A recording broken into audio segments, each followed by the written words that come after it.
एक टाइम था जब इंडियन बैट्समैन को कहा जाता था कि इनसे बेहतर स्पिन तो कोई खेल ही नहीं सकता। और एक आज का समय है कि हमारे इंडियन बैट्समैन कुछ ऐसे स्ट्रगल करते हुए नजर आ रहे हैं कि बस ऐसा लगता है कि यार क्या ये वाकई में स्पिन खेल नहीं सकते या ये खेलना नहीं चाह रहे हैं।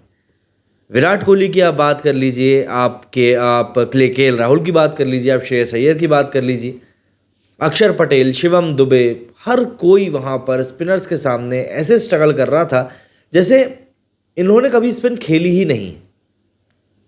एक वाकई में एक समय था जब इंडियंस के बारे में ये बात मशहूर थी कि आप इनको स्पिनर्स डाल दीजिए, दिन भर खेलते रहेंगे, इनको कोई फर्क नहीं पड़ेगा। लेकिन आज की तारीख में विराट कोहली सरी का बल्लेबाज भी एलबीडब्ल्यू आउट होकर जा रहा है, जो कि स्पिन को लेकर माना जाता है कि शायद उससे बेहतर खिलाड़ी कोई है नहीं। कहाँ से और क्यों ये प्रॉब्लम्स अराइज हो रही हैं, ये ज़रूर सोचने वाली बात है। जबकि हमारे खुद के पास में ऐसे स्पिनर्स मौजूद हैं जो काफ़ी अच्छी बॉलिंग करते हैं और वर्ल्ड क्लास स्पिनर्स हैं। बाय द वे, आप यूजी चहल की बात कर लीजिए, आप कुलदीप की बात कर लीजिए, अक्षर, जडेजा, अश्विन, रवि बिश्नोई, ये सब बेहतरीन एक से बढ़कर एक बॉलर्स हैं। तो फिर आखिर ऐसी क्या मजबूरी आ रही है कि यार ये टीम इंडिया स्पिन के आगे फेल होगी? क्योंकि हम जो ये श्रीलंका के खिलाफ सीरीज हारे हैं, इसमें एक बहुत बड़ा हिस्सा कहीं ना कहीं इसी चीज़ का है। इस चीज़ का कि टीम इंडिया के जो बैट्समैन हैं वो उस तरीके से स्पिन को टैकल नहीं कर पाए जिस तरीके से उनसे एक्सपेक्टेशंस थी।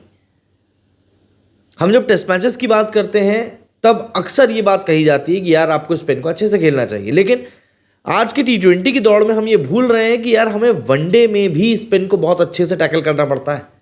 वनडे में भी इंडिया की सपाट जो पिचेस रहती है ना, उसके ऊपर बॉल स्पिन भी उतनी ज़्यादा नहीं करती, और करती हुई तो प्रेडिक्टेबल स्पिन होती है। श्रीलंका में हमको एकदम टर्निंग ट्रैक्स मिले और उसके ऊपर हमारे चारों खाने चित्त हो गए, और यकीन मानिए चारों खाने चित्त ही हुए हैं। अगर चारों खाने चित्त नहीं हुए होते तो एटलीस्ट मुझे लगता है कहीं ना कहीं हम लोग इतनी बुरी तरीके से तो नहीं हारते। पहला मैच टाई हो गया समझ में आता है, दूसरा मैच हार गए समझ में आता है, तीसरे मैच में यार मतलब इतनी बड़ी हार।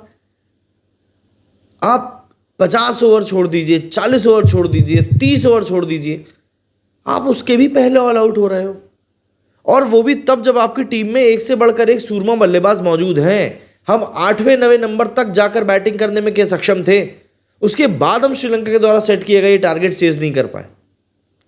ऑब्वियस ही बात है, सवाल उठेंगे। और एक जो बहुत बड़ा और अहम कारण मुझे निकल कर नजर आता है वो ये lack of domestic cricket. India की अगर हम रणजी ट्रॉफी की बात करें तो डोमेस्टिक क्रिकेट में रेड बॉल क्रिकेट काफ़ी ज़्यादा महत्व रखता है। रणजी में स्पिन भी आपको काफ़ी ज़्यादा खिलाई जाती है और मैच प्रैक्टिस से ज़्यादा बेहतर कोई प्रैक्टिस नहीं होती। बट जिस तरह का इंडियन टीम का शेड्यूल है, शायद ही इन लोगों को मौका मिलता है कि ये पलट कर जाकर कभी रणजी में या किसी डोमेस्टिक मैच में खेल पाए। एंड ऑब्वियस सी बात है, वही लैक ऑफ प्रैक्टिस कहीं ना कहीं स्पिन को टैकल ना कर पाने का एक बड़ा कारण बनता जा रहा है। स्पिन के सामने टीम इंडिया लिटरली चोक हो रही है। श्रीलंका की टीम जो कि इतने लंबे समय से सिर्फ स्ट्रगल करती आ रही थी, वो टीम इंडिया के सामने ऐसी खेल रही थी जैसे कि वो वर्ल्ड चैंपियंस हो। सीरियसली, मतलब स्पिन के सामने टीम इंडिया को इतना मजबूर मैंने पहले कभी नहीं देखा। अजंता मेंडिस जब एक मिस्ट्री स्पिनर के तौर पर सामने आए थे और हम एशिया कप का फाइनल हार गए थे, 6 विकेट निकाले थे अजंता मेंडिस ने, बस वो एक टाइम मुझको याद आता है कि हाँ, टीम इंडिया ने स्ट्रगल किया था। उसके बाद से लेकर अब तक ये एक ऐसी परफॉर्मेंसेस थी, मतलब क्या बताऊं यार मैं आपको। श्रीलंका के स्पिनर्स को लिटरली हैट्स ऑफ कि उन्होंने इतनी स्ट्रांग इंडियन बैटिंग लाइनअप के सामने इस तरह की बॉलिंग करी। और जो लोग ये कह रहे हैं कि यार टीम इंडिया के जो प्लेयर्स थे वो बेमन से खेलने के लिए आए थे, तो भैया नहीं आते ना, नहीं आते। डोमेस्टिक क्रिकेट को लेकर बीसीसीआई ने जब श्रेयस अय्यर और ईशान किशन के अगेंस्ट एक्शन लिया था, तब कई लोगों ने कहा था ये एक बहुत अच्छा प्रयास किया जा रहा है जिससे कि प्लेयर्स डोमेस्टिक क्रिकेट को महत्व देना शुरू करें। लेकिन क्या उससे कोई फायदा हुआ, सवाल ये। क्योंकि मुझे तो यहां पर कोई फायदा ऐसा होता हुआ दिख नहीं रहा है। जिस तरीके से स्पिन के सामने हम लोग टोटली सरेंडर हुए हैं, उसके बाद कुछ कहने सुनने को बच नहीं जाता है। सबसे बड़ी प्रॉब्लम ये है, सबसे बड़ा इशू इस समय ये है। अगर हमें वर्ल्ड में डोमिनेट करना है, टेस्ट क्रिकेट में आप डोमिनेट करना है, तो कहीं ना कहीं आपको इन चीज़ों को समझना पड़ेगा कि चीज़ें इतनी आसान नहीं हैं। हमेशा आपको इंडिया की सपाट पिचेस पे खेलने को नहीं मिलेगा, टर्न हमेशा आपके अकॉर्डिंग नहीं होगा। 2023 का वनडे वर्ल्ड कप फाइनल आज भी याद है, और हम सिर्फ इसी कारण से वो वर्ल्ड कप फाइनल भी हारे थे। पहला फियर ऑफ फेलियर, और दूसरा स्पिनिंग ट्रैक। इंग्लैंड के साथ भी हमारे साथ टेस्ट सीरीज में ऐसा हो चुका है कि हमने इंग्लैंड को स्पिन ट्रैक दिए और उसके ऊपर हम ही फंस गए थे, मॉन्टी पैनेसर ने गर्दा काट दिया था। तो ऐसा आखिर कब तक चलेगा, मेरा सवाल ये, तो ऐसा कब तक चलेगा, कब तक हम लोग अपने ही लिए खाई खोदेंगे?